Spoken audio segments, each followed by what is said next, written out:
নমস্কাৰ সকলোকে পুনৰ মই এটা নতুন ভিডিঅ'লৈ আপোনালোকক স্বাগতম জনাইছোঁ। আশা কৰোঁ আপোনালোক ভালে কুশলে আছে। এতিয়া মই বনাবলৈ লৈছোঁ তিলৰ চাটনি। মই কিদৰে বনাওঁ আপোনালোকক অকণমান দেখাওঁ, আপোনালোকে সম্পূৰ্ণ ভিডিঅ'টো চাই থাকিব।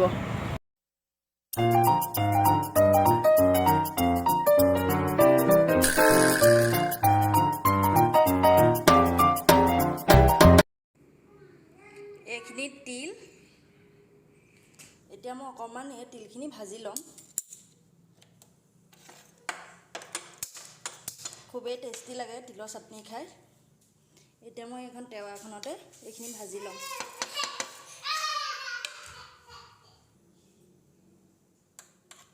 তিলখিনি অকণমান ভাজি ল'ম মই মচমচীয়া হোৱালৈকে অকণমান।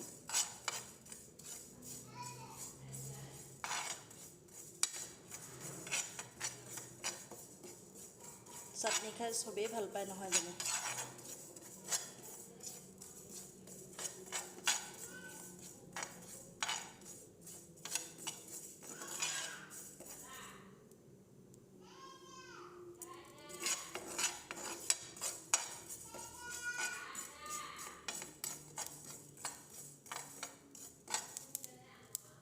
ইয়াত তিলখিনি ফুটিবলৈ আৰম্ভ কৰিছে,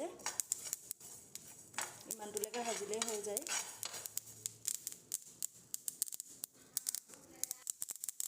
এয়া মোৰ ভজা হৈ গ'ল। বেছি ভাজিলে তেলখিনি তিতা হৈ যাব। ভাজি হোৱাৰ পিছত মই ইয়াত প্লেট এখনলৈ নমাই ল'লোঁ। এতিয়া মই এইখিনি গোটাই ৰাখিছোঁ।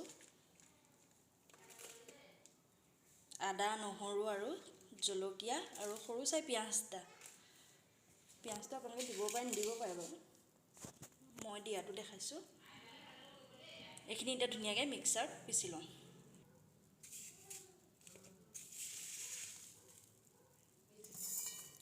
জলকীয়া, তিল, নহৰু,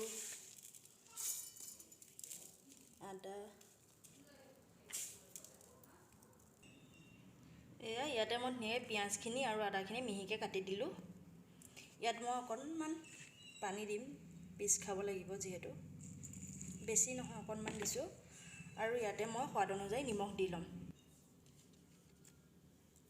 নিমখ দি দিছোঁ। এতিয়া এইখিনি মই পিচি ল'ম। এতিয়া মোৰ চাটনিখিনি পিচি লোৱা হৈ গ'ল। সুন্দৰ টেষ্টি চাটনি তিলৰ। এনেদৰে আপোনালোকে খাইনে জনাব।